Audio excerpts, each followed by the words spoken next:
Hi, my name is Angel Taylor, and you're watching Reelblack.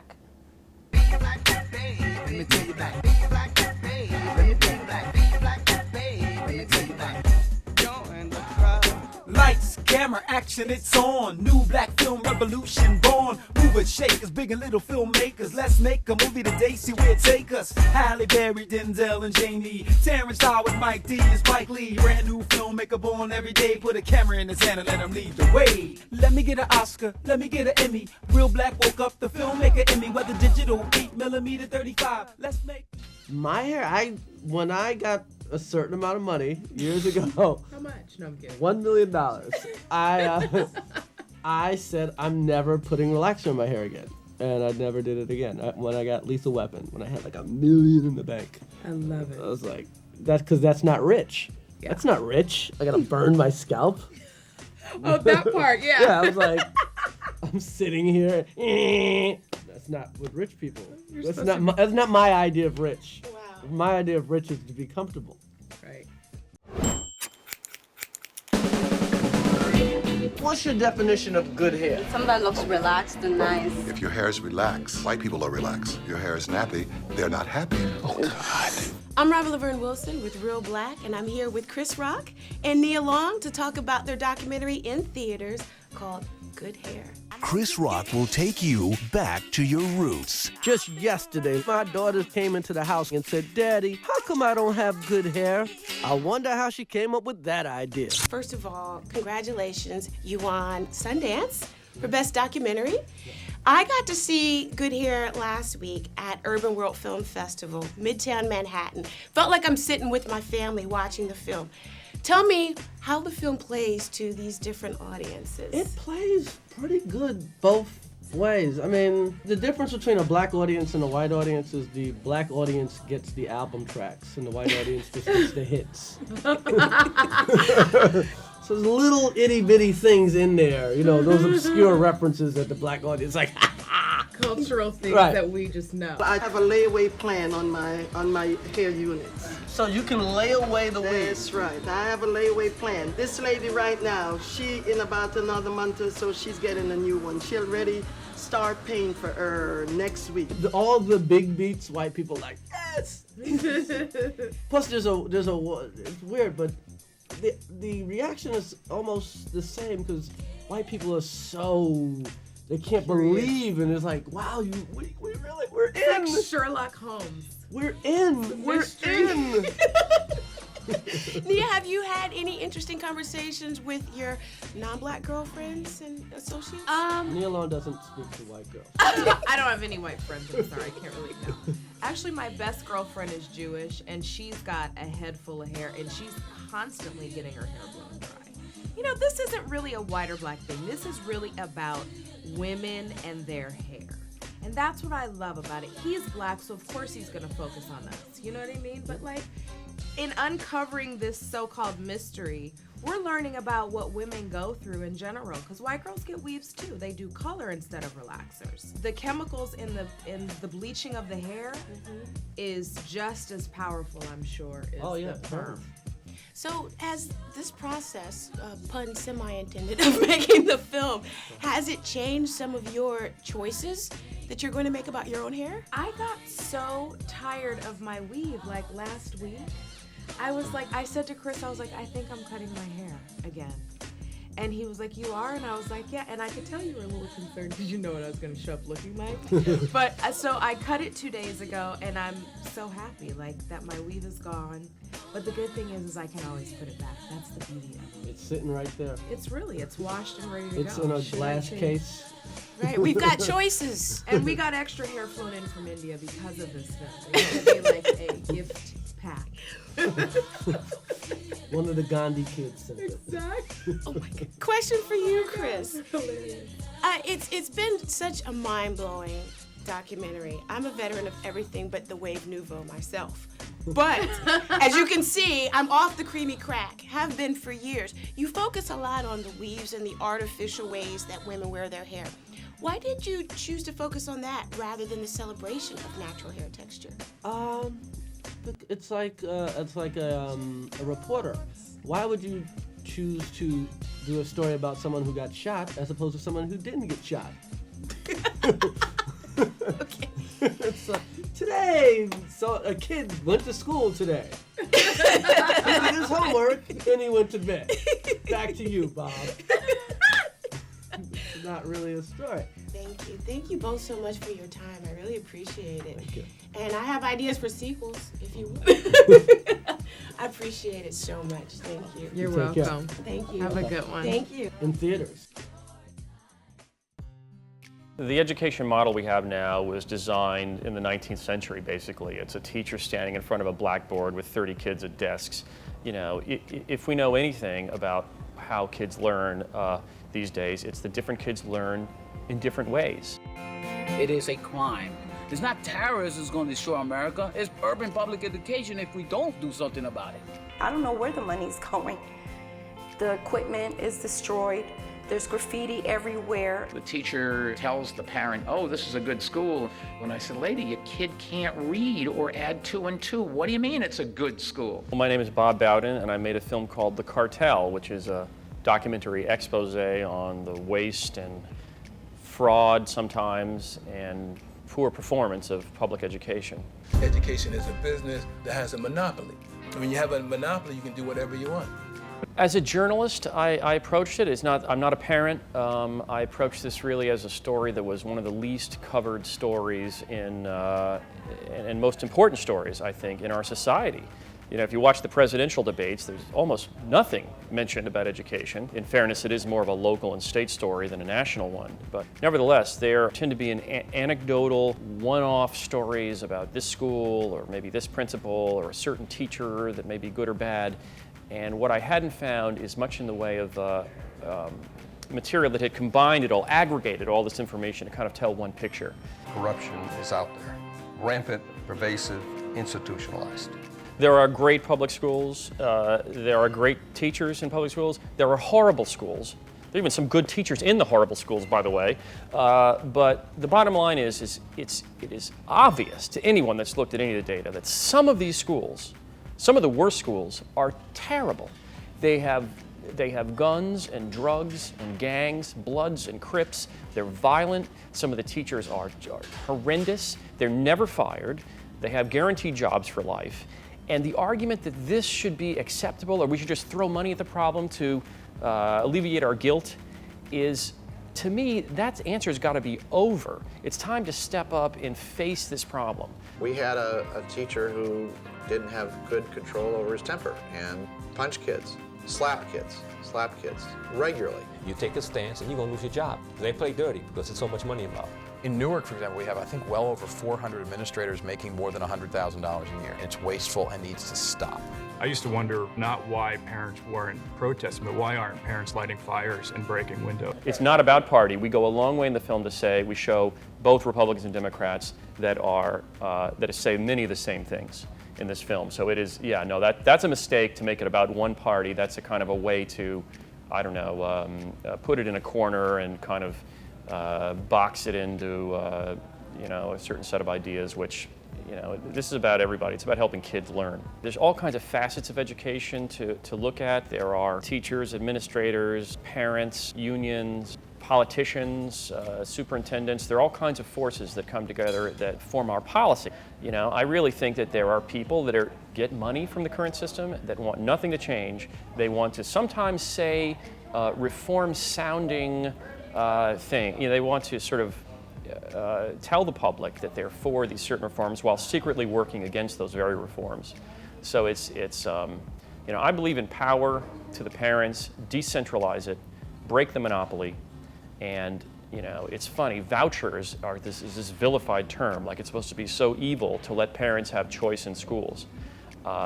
Like letting kids out of some of those worst, horrible urban schools, it would be some sort of evil initiative, but sending them back into those schools is okay. Every resident of Newark deserves a quality, public, free school that they can go to.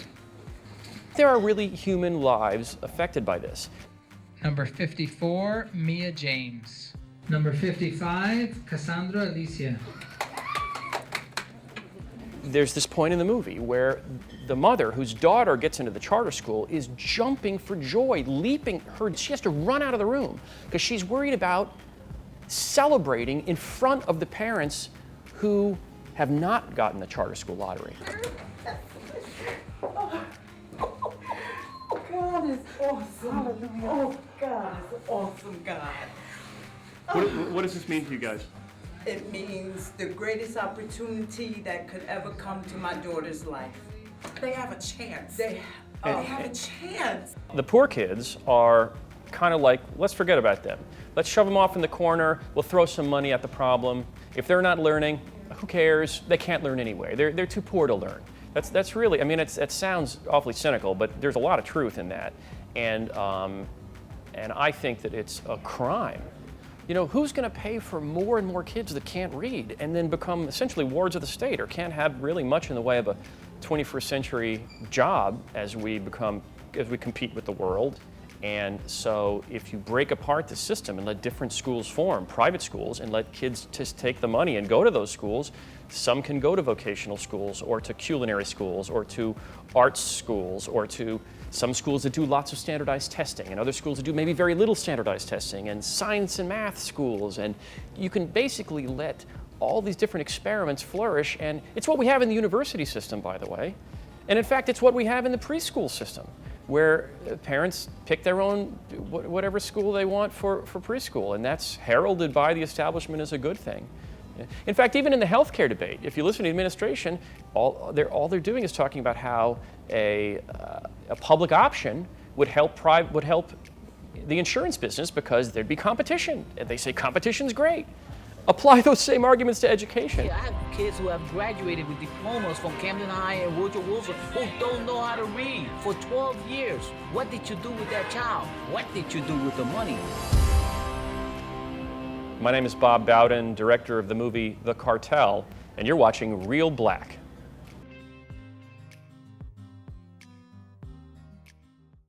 Hi, I'm Monica Peters, and tonight we're at the Philadelphia premiere of Precious, directed by Philadelphia's own Lee Daniels, based on the novel Push by Sapphire. My name is Clarice Precious Jones. I want to be on the cover of a magazine. I wish I had a light-skinned boyfriend with real nice hair. But first, I want to be in one of them BET videos.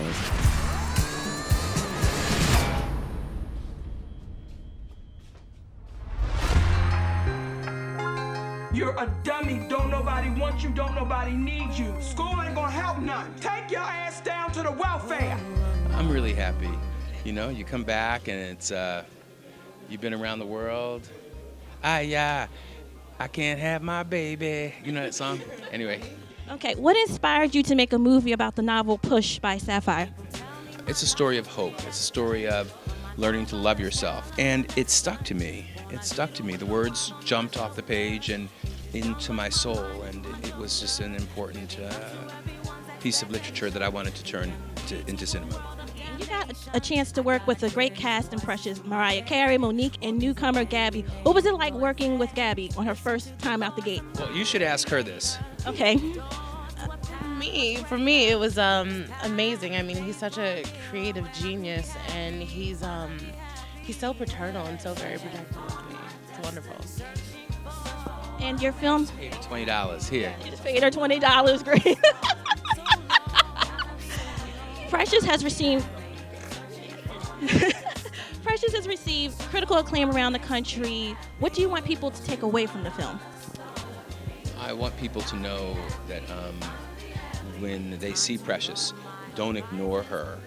She is there and she will not be seen. I think Gabby sums it up best. The thing about she absolutely has been ignored, and we've all been guilty of ignoring her. And so I hope that people get more compassion in their heart, and when they see cases like that, we don't easily walk by. Tell us quickly about how you got discovered and how you got the part. Well, it's as quickly as possible. I mean, I went to an audition on Monday, the call back on Tuesday, and by Wednesday I had the part. Okay. Is this your first acting role?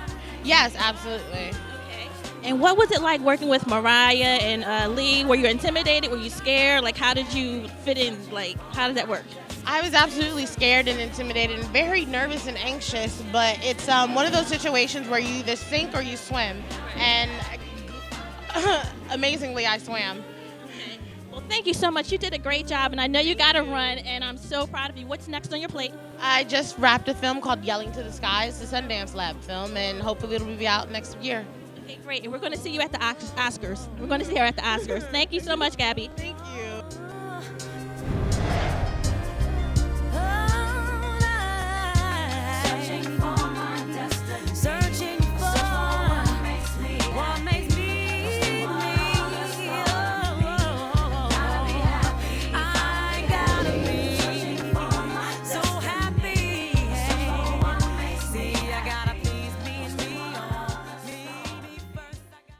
Most people don't know or don't care who you are.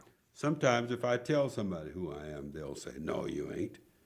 Let's give a big round of applause for the one and only Mr. Bill Withers. Give him a big round of applause. We are here at the 7th Annual Silver Docs Film Festival. I'm with directors of Still Bill, DAMANI, Baker, and Alex VLACK. Welcome and thank you. Congratulations for your submission.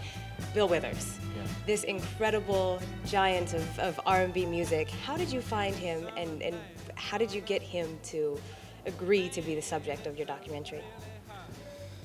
Finding him was, we actually started this project basically pre-internet. That tells you how long ago it was. I mean, the internet was there, but not that many people were using it. He didn't have a website. Nobody really had any contact information, so we actually started trying to find his contact information through Sony and the people who'd produced greatest hits records, and various doors would open at different times and then sort of slam back shut. And we finally got his wife's email address, who was his manager, and sent her emails for 3 or 4 years, sort of talking about this idea that we had to do a film and that we wanted to do a tribute concert. And that was not always, wasn't really, that door sort of creaked open, but not that much. And then finally he agreed to do one short interview in support of this concert that we got together, and that turned into 350 hours of footage over 3 years. The hardest thing to be in songwriting is to be simple and yet profound. Bill seemed to understand how to do that. Most of the major record companies called me up. They had this rhythm and blues syndrome in their mind with the horns and the 3 chicks and the gold lame suit. And I wasn't really into that. So I thought, well, I got this good job making these toilets. I don't need you cats. I'd say we're still looking for Bill Withers. I think we're still looking for Bill Withers. I mean, so much of the film is, it's a portrait. It's a journey into the mind of someone who is, at this point in his life, a father, a husband, and he's not really that interested in kind of like going backwards. So in making a film about someone's life, we're learning about him as he's deciding what he'd like to share. For those of us who are familiar with Bill's work, what can we discover about Bill the man in this film, Still Bill? I think the film is actually about Bill the man. I mean, we didn't really, in the beginning, set out to make a traditional biopic. We've joked about all of the facts about Bill's life and the hits and when the albums were recorded and what songs are on them. That's all available to pretty much anyone in the world. I mean, you can go online and find all of that pretty easily. But we were most interested in finding out who the man was behind not just the music, but it's really the lyrics. I mean, you think about what he writes. I mean, it's poetry, it's metaphor, it's culture, it's tradition, it's all these little bits and pieces that I think affected pretty much everyone who's ever listened to him. So that's the person we wanted to meet. So how do you go about creating this picture of a man? Patience. Yeah, patience is the answer to that question. Following him and letting him lead you and sort of having the patience and I guess having the presence of mind to just listen and let him lead us. I mean, he led this film. We didn't lead him at all. And he took us on the journey that he wanted us to go on with him. And that's how we arrived here, so. And we had to be okay with that. We had to be okay with that. We couldn't force him. Right. No one is ever going to force Bill Withers to do anything. He does everything on his own terms. So we met his family when it was time to meet his family, and we met his friends when it was time to meet his friends. And that took years to allow to happen, and we thank him for the generosity of, letting us in that way. I think Al said earlier today that in documentary form, the director is not God. The director is led by, you know, the character or the piece. So so that was a challenge for you.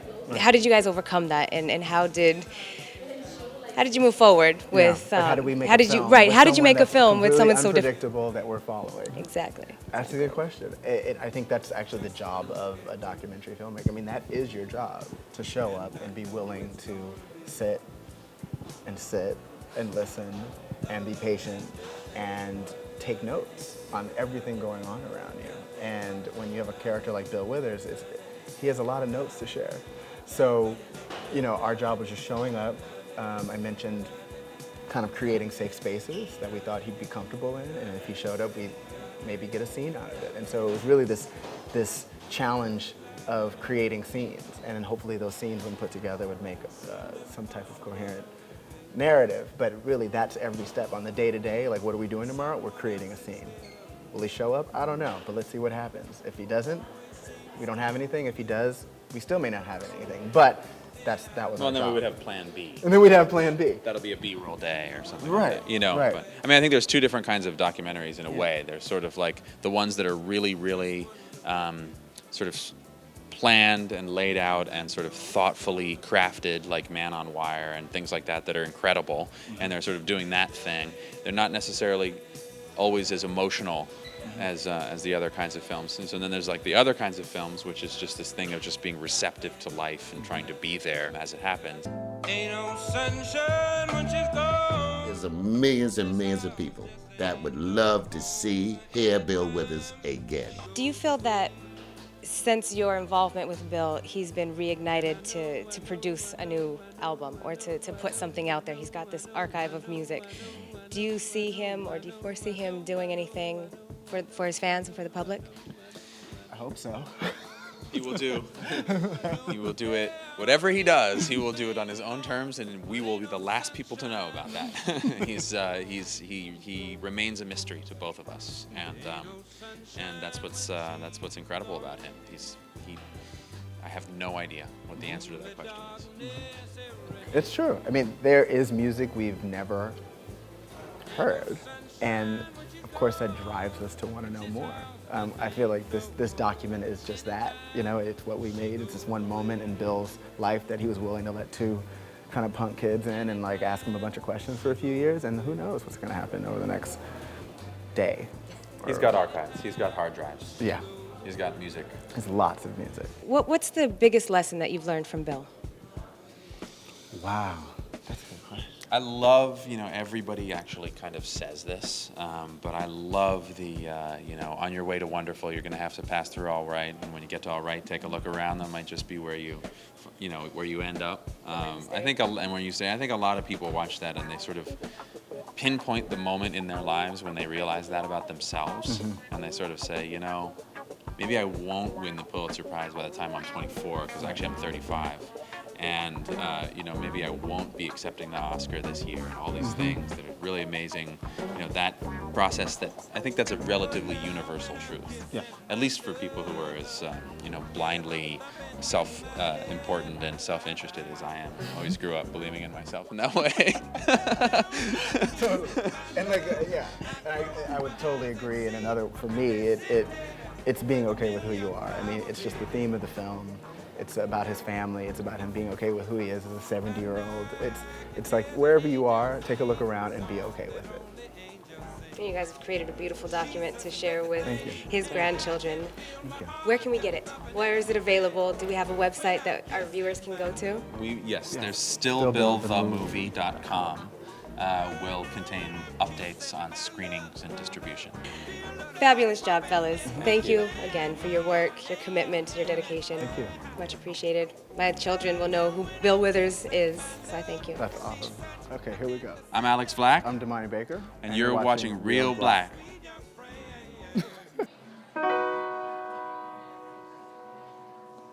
You seem like Mr. Perfect. Why don't you drive over and pick me up out where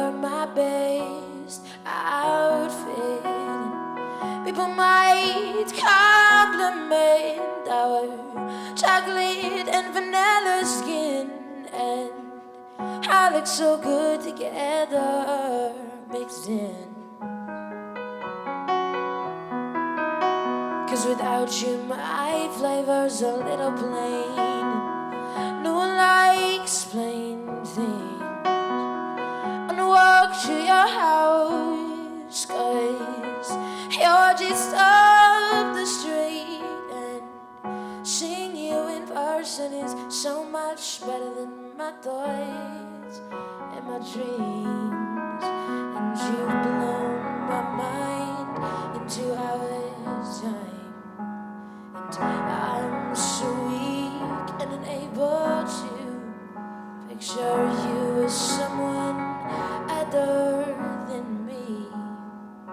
But I guess I have to, 'cause you haven't asked me out on a date to get some chai tea lattes. You open the door for me always. You're such a gentleman like that. I don't know anyone who has a sweeter eye than you do. You're like 20 billion racy comes into it. And this Christmas, what I really, really, really, really, really want is a call from you to say, Angel, I seem to think of you every day. And ever since I've gone away, I just have to say that you've blown my mind in 2 hours time. And I'm so weak and unable to picture you as someone other than me. But I guess I have to, 'cause I haven't asked you out. So go ahead and ask me. Go ahead and ask me out. I live at 25052 on the street, number 217, and I'll be waiting for the doorbell to ring. 'Cause boy, you blown my mind in 2 hours time. And I'm so weak and unable to picture you as someone other than me. So don't make me have to. Just go ahead and ask me how.